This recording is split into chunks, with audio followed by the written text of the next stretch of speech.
The day is Spider-Man. Brown Spider-Man.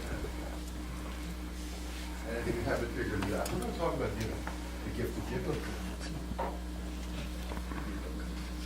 I was really, I have our spiritual gift test here that people can take home and do and then bring back your form.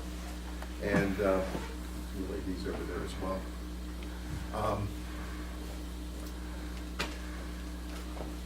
I'm sort of working through my system. What superheroes can we talk about?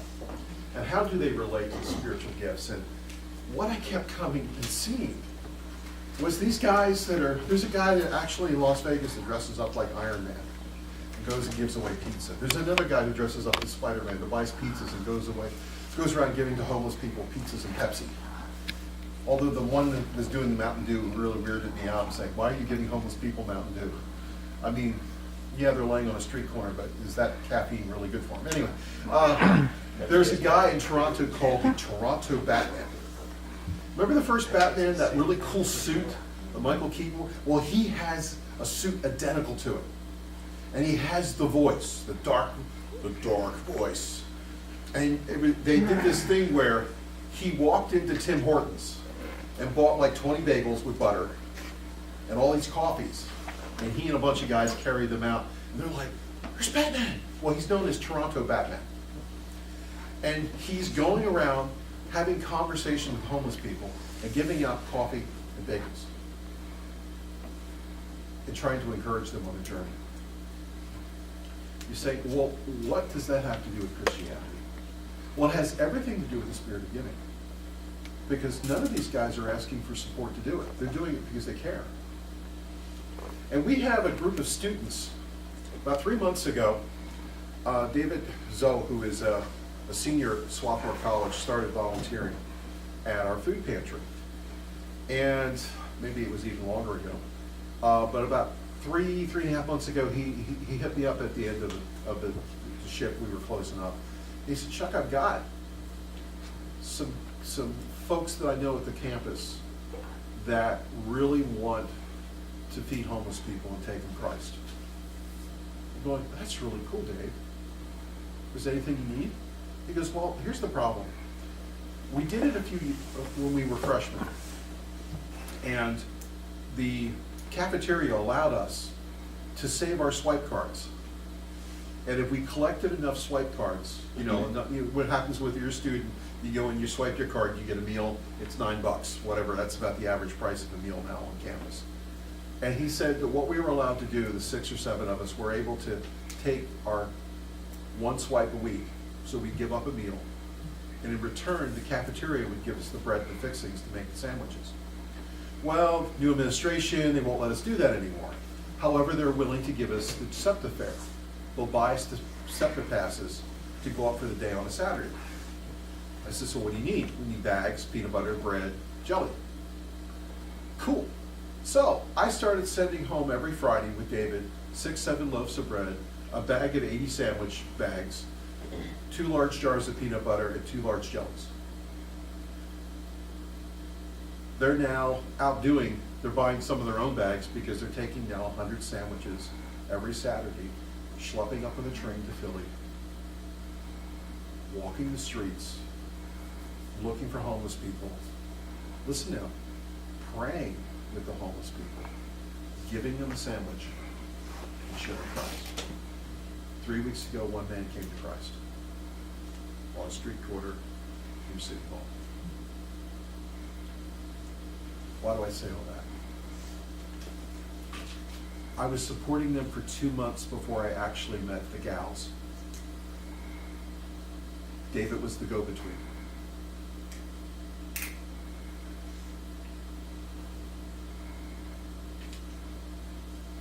It's a spirit of giving. These young people saw a need. It broke their heart. And they wanted to give. By the way, a couple weeks ago, I trained them in the EvangeCube. I gave them a little EvangeCube that you fold it out and you share the word pictures of Christ. So they have that. They have some tracts now. We're slowly empowering them even more, But I don't even know what churches these kids go to. I just know that they're doing a good thing, and we wanted to get behind them and encourage them. Because it's noble, it's just, it's right. and we're empowering them to use the gifts that God has given them. Romans 12, we're looking at the spiritual gifts. When we did our original spiritual gift test as a congregation, there were some predominant gifts in this room. Some of you are still here from the very first days. Service was one of them. Service, we had 9 people that had the gift of service. We had, in the very beginning, we had 3 people with the gift of administration. We had 2 people gifted with the gift of mercy. We had 4 or 5 people gifted with the gift of giving.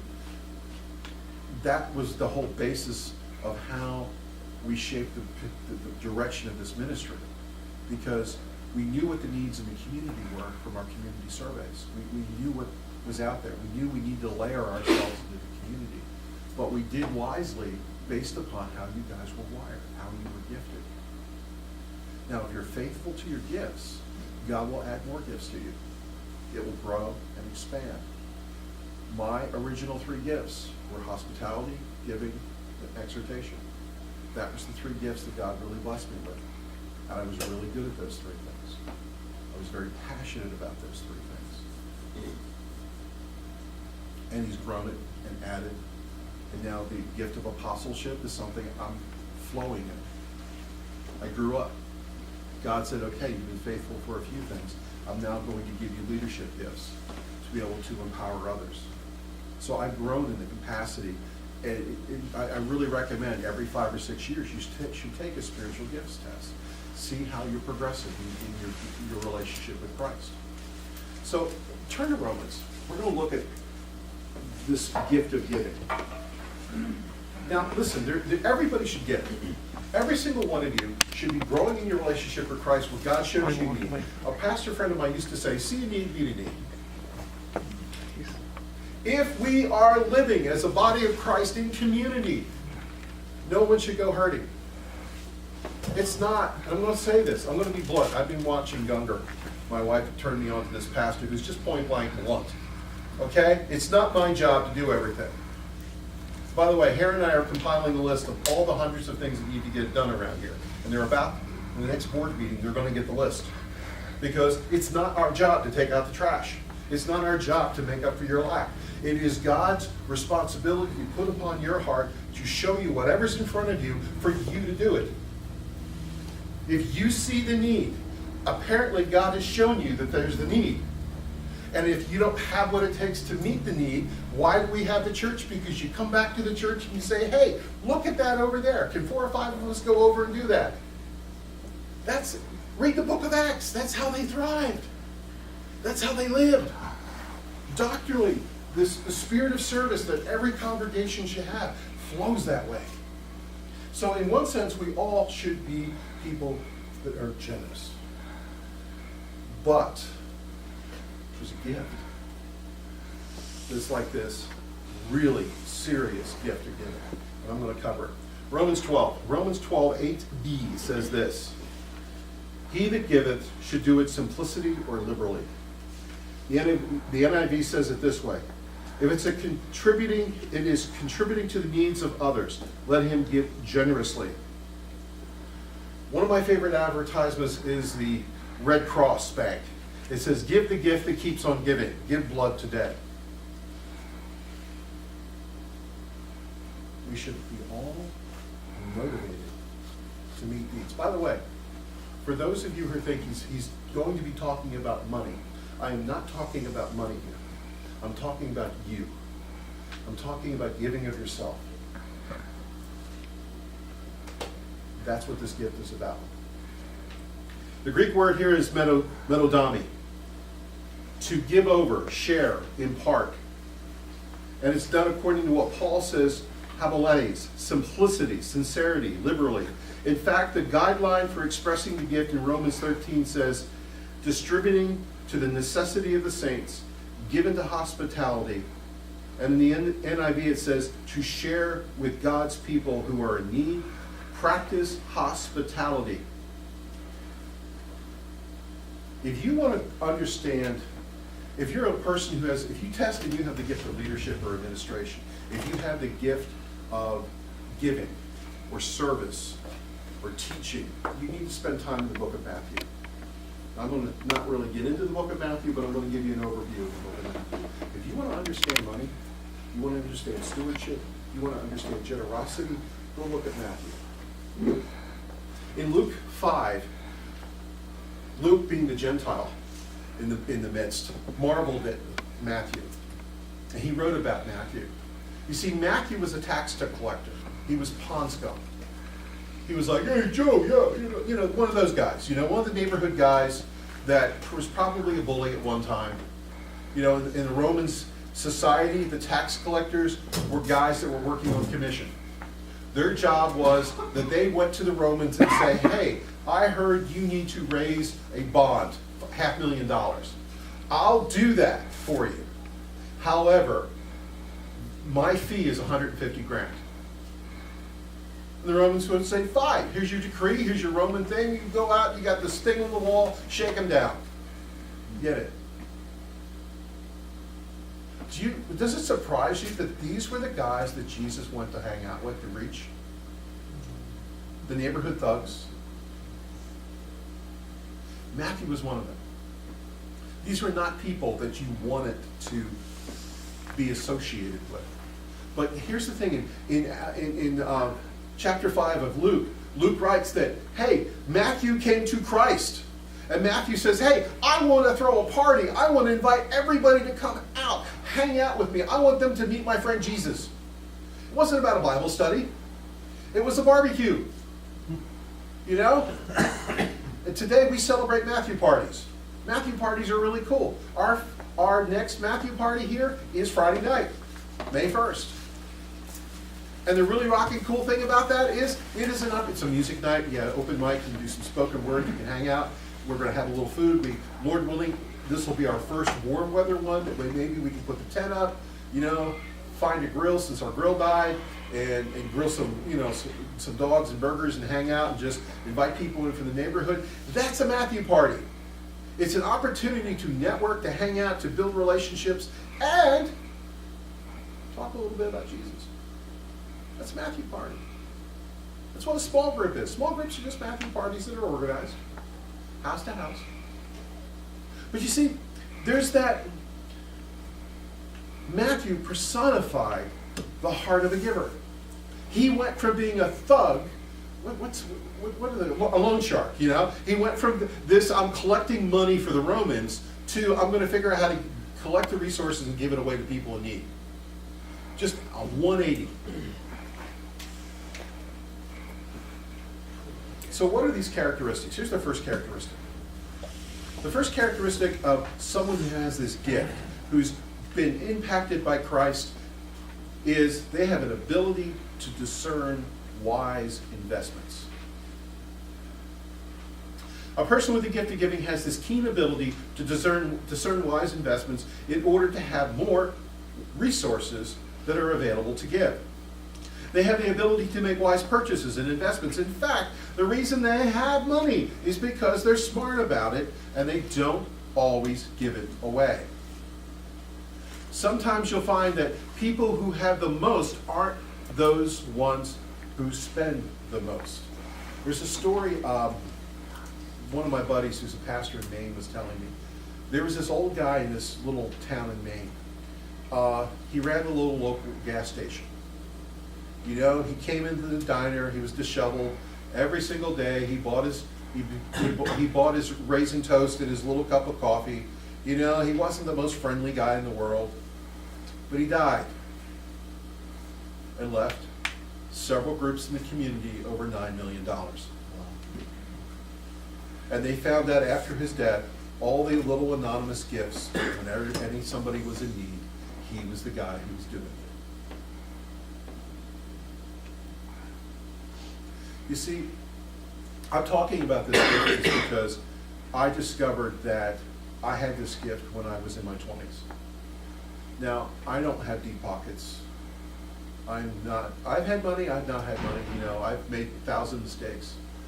But there's this shrewdness that comes upon you as a Christian if you're empowered with this gift, where there's a stewardship. where you look for resources. You know there's needs, and you want to find them. And God knows that if He has your heart in that area, you'll become a conduit where He funnels stuff through you. You know, one of the perfect examples was I got a call one day from my friends at Amazing Grace, and they said, "Hey Charlie, come on down.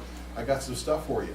And I got there, and this is exactly what I got. I got 12 cases of Pepsi, 2 cases of Twix bars, 4 cases of pretzels, 2 of which were chocolate covered, a case of Snickers bars, and some paper products.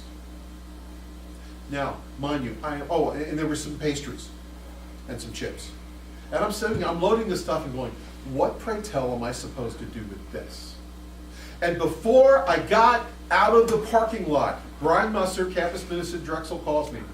He goes, "Chuck, I'm in trouble." I goes, "What's the matter, man?" He goes, "Listen, we have tonight CCV, Concepts and Core Values, our outreach on campus. And we just discovered that for whatever reason, our account was frozen. Our student ministry account on campus was frozen. And the money that we were going to have to pay for stuff, for food and stuff, is frozen. And we're not going to get it. It's Friday morning, and we're not going to get it unlocked to Tuesday," they said. "Do you have anything that can help us?" I said, "Have I? Meet me on I-95 in Booth Wynn at the rest stop, and we'll do an exchange. I've got exactly what you need for tonight." That is God. That is God working through the gift of giving. Because I had a heart and I cared about stuff, God knew that He would be able to plant something in my lap to bless somebody else. That's the gift of giving we're talking about here. It's about resources. And not to brag, but I had 2 state officials tell me that I'm one of the 5 top rainmakers in our state convention. I find stuff. I find bodies to do work. I find money sometimes. And I find, as we talked about earlier, 500 bricks. What are we going to do with them? It's my gift. You receive a blessing because I'm only doing this, I'm only saying these things now because I want to prompt you. I want you, if you have this gift, use it. You will bless people. Second thing, there is a desire to give quietly. You might not know this, but I am very shy. I was not always this noisy mouthpiece for Jesus.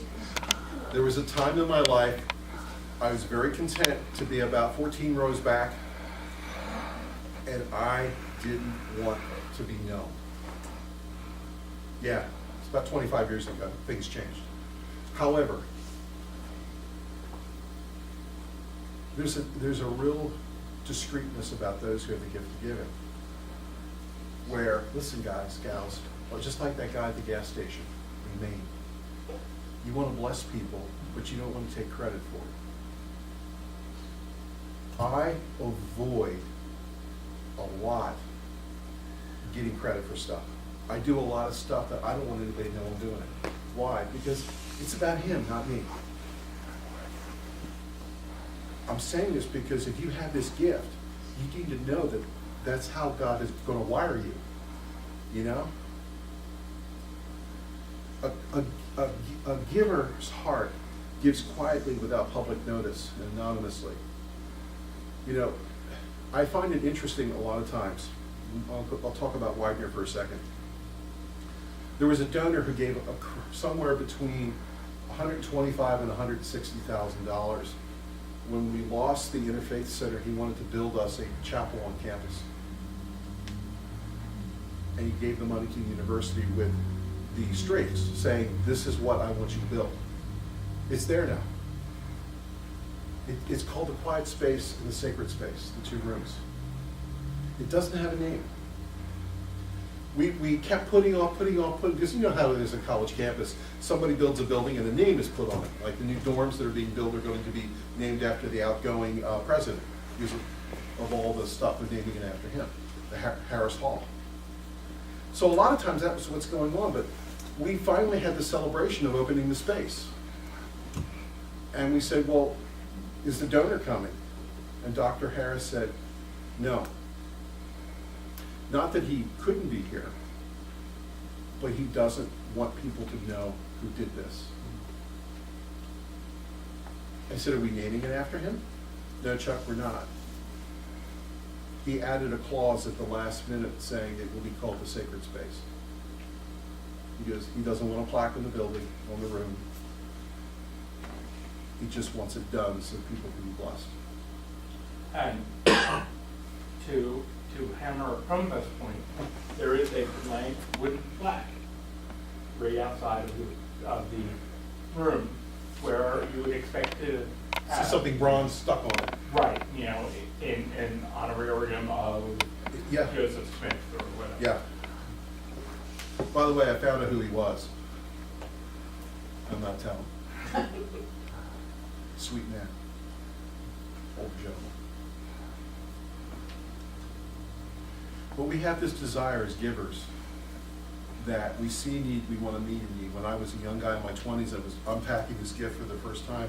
Jim Tate was one of my dear friends. Jim is about 12, 14 years older than me, and he's African American.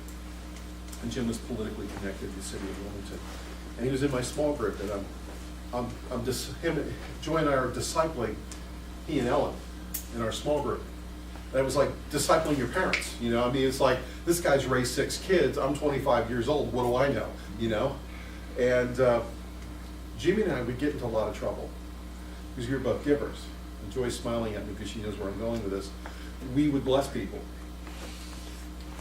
We would get gift cards. We'd go buy groceries. And Jim and I would go where angels fear the tread. We would go into parts of Wilmington that black or white people shouldn't be there, you know? And we would go up to people's doors and we'd ring the doorbell. We'd put the grocery bags down and we'd run. And we'd be like a block down, hiding behind shrubbery, you know, like peeking around just to get the joy of seeing them grab the stuff and, you know, high-fiving and all that kind of stuff. Well, we did that at least 50 times. So it's just how we were. And that is how, if you have the gift of giving, your desire is going to be. You just want the work done. You don't care who gets credit. Third thing.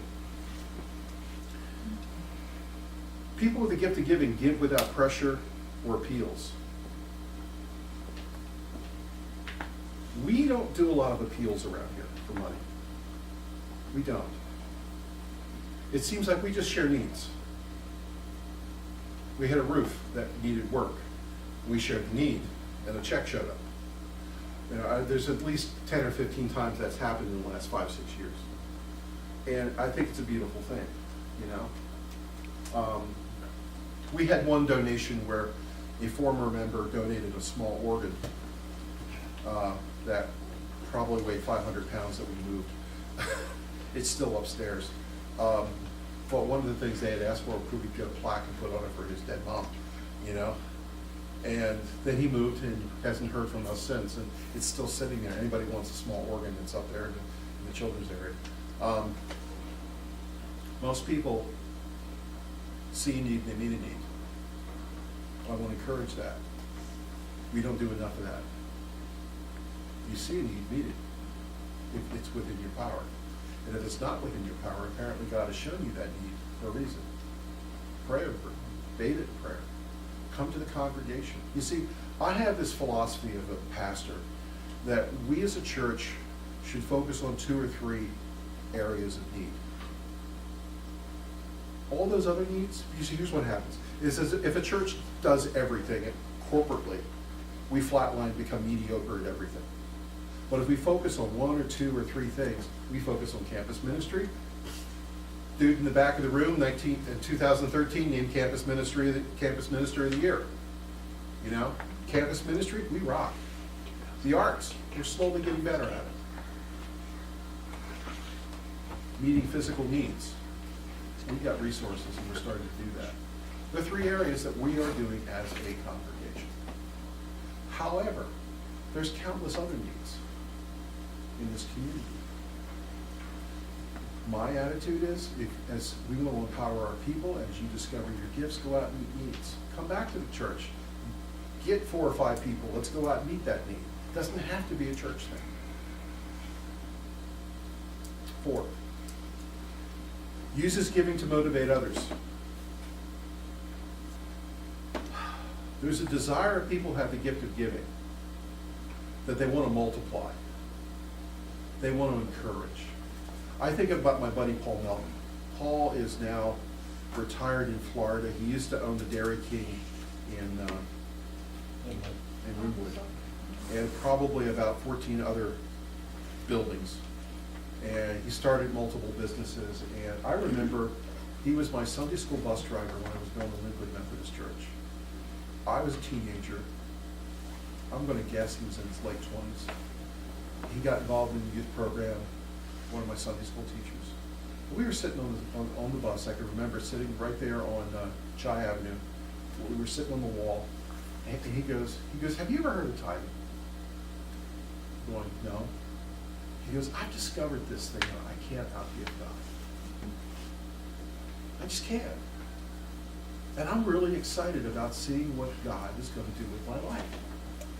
And at the time, he was working shift work in Sun Oil. And Paul, amazing guy.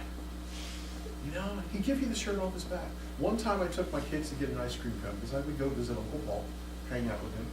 And one day the kids were sitting on the coolers in the back of the store, eating it. Mary's wigging out back there going, "That's where you got the nickname Skittles." We were sitting back there, and Paul goes, "Listen, you know, we got these new flurry drinks, you know, you add the candy to it. I got one that's not selling. Do your kids like Skittles?" I'm going, "Yeah." He goes, "Wait right there." And he comes out with a 50-pound box of Skittles and says, "This is for your kids." I've never seen my little girl so happy in their entire life, you know? And Paul was like that. No matter what church, when I was at Bible Baptist or here, if I did a youth outreach event, Paul would show up in his pickup truck with a freezer cooler in the back of his truck filled with ice cream sandwiches that he personally made or chocolate-covered frozen bananas. And he would just give them out to kids. He said, "I'm just here to bless." And then before he left, he'd stick $100 in my hand when he went to hug me and say, "God bless you, keep doing what you're doing," and would wander off. Paul had this gift. By the way, he retired a millionaire. He had multiple businesses that he sold. But he was constantly encouraging people and said, "Hey, do you know?" And this is just, I just remember it. We were sitting one day, I was having coffee with him, and people were at the store window talking with him. And he starts sharing about how to give to this Hispanic couple, you know? He said, "I know you were involved in Little League here." So he said, I just want to tell you that you can never outgive God." And I'm like, wow. There's a contagiousness if you have this gift.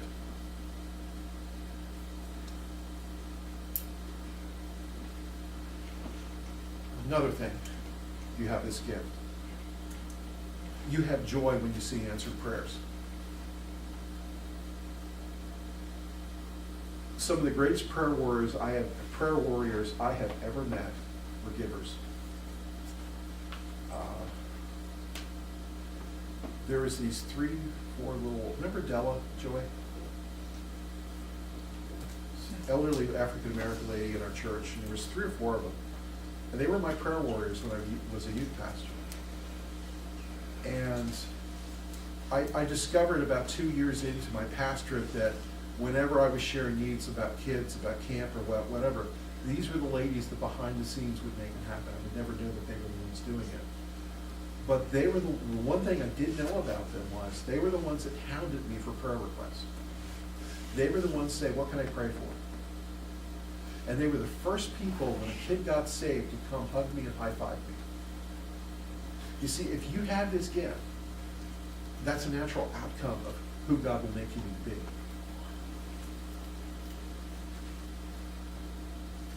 Another thing, if you have been involved in any of the 50 mission teams that we've had, we're going to have 5 this summer, 6 this summer, over 5 weeks. You will see people that come on mission trips that are givers. They are people who want to be a part of the gift. I think of our friends in keep looking at my wife. I want to share personal stories today. I really do, because I want you to get excited about taking this test so that you can discover how God is going to work in your life, you know? Elderly lady, Martha, yes. And her husband's Laurel. Noble. He is the district coordinator for the Southern Baptist Convention in their part of Atlanta. And it's a little bitty office, okay? I can't remember what they did. They're in their 80s now. But there have been a number of times that they have been recognized. And they're in Blockaby's church, so they're in this 10,000, 12,000 member church. And they're these humble little people that live in this little bitty house.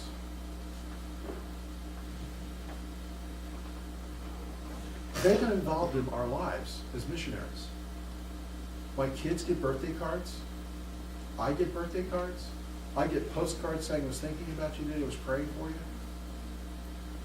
There were there's one time that she called my wife at the last minute and saying, there is a plane ticket waiting for you on Friday at US Air. Get on the plane, we're taking you away, a bunch of us girls, ladies, and we just want to hang out with you. There were times when she brought mission teams here, you know? Matter of fact, she brought exactly the worst mission team we ever had here. And then she worked really, really hard over the next 3 years to bring us 2 other really good ones, you know? But they had, as a couple, an amazing capacity to want to be involved. It wasn't that just they were going to bless something, but they were going to serve, and they were going to be involved, and they were going to follow up, and they were going to nudge you, and they were going to love on you, you know? And that is a hallmark of somebody who has the spirit of giving. But why have I shared all this? Every single one of you has at least one gift. I spoke about this one because I have it. I spoke about this one because I have a lot of friends who have it. You know? I spoke about this one because I got a lot of cool stories about this one. And here's the thing. I want to hear your stories. I want to hear what God is doing in your life. I want you to take that test on your own, very quietly. I want you to give me the results. I want you to come to me and say, listen, we're not going to teach on every single gift there is in the Bible. I refuse to do that. Next week, Steve's going to talk about serving. We're going to talk about 2 gifts. Why? Because I want you to discover how God's wired you, and I want you to come to us and say, hey, let's get together and talk about these gifts. So we can unpack them mano a mano, one-on-one, so we can have a cup of coffee and just talk it through, and so we can help empower you to use what God has given you, to become what God has called you to be. Because you see, every single Christian has at least one. And if you're faithful on that just one, Scripture said he's going to add more. You're going to grow into other areas. And yet at some point in your time in your life, you're going to look back and go, wow, glory be to God. Look what all the cool stuff that God, look at who's going to heaven because of it. Look who got out of trouble because of it. Look at what God was able to do in that Boys and Girls Club, you know? These gifts aren't just for the church. They're for you to use to bless the world.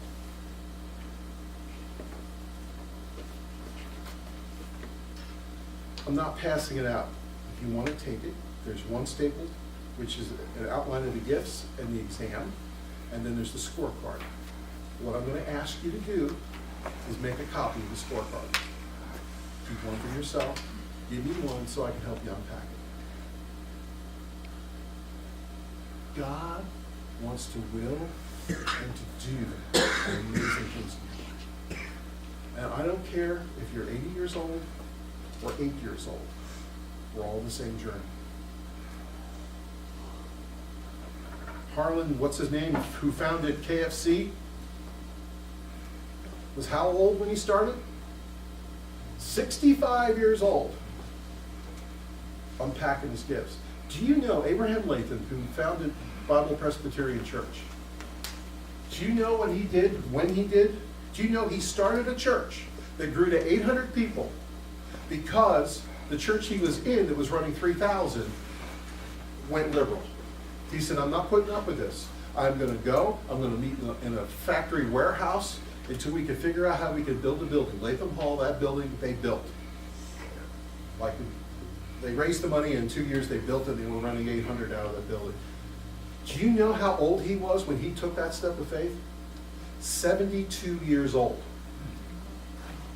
So don't tell me God's done with you and you're tired and you're old. I'm pointing a finger at myself. I'm 57 years old. I ain't quitting. God has more for me to do. God has more things for me to experience. And if I can have that attitude at 57, you guys in this room who are 20 or 30 or 40 or 50, adopt the same attitude. And I'm telling you, it's a journey that you will get excited over. Because God wants to will and to do His purposes in your life. Let's pray. Father, today, I pray for my friends. Give them courage, Father, to press in on who you are and what you want to do in their lives. Let them embrace it. Use them, Father. Help heal their infirmities. Help, Father, overcome their fears. Help them, Father, to have an intestinal fortitude, to take steps of faith to prove you in their lives. Bless them. Give us this time of worship to sink in and to soak in, Father, that we would desire the things that you have for us. Bless them in your Son's name. Amen.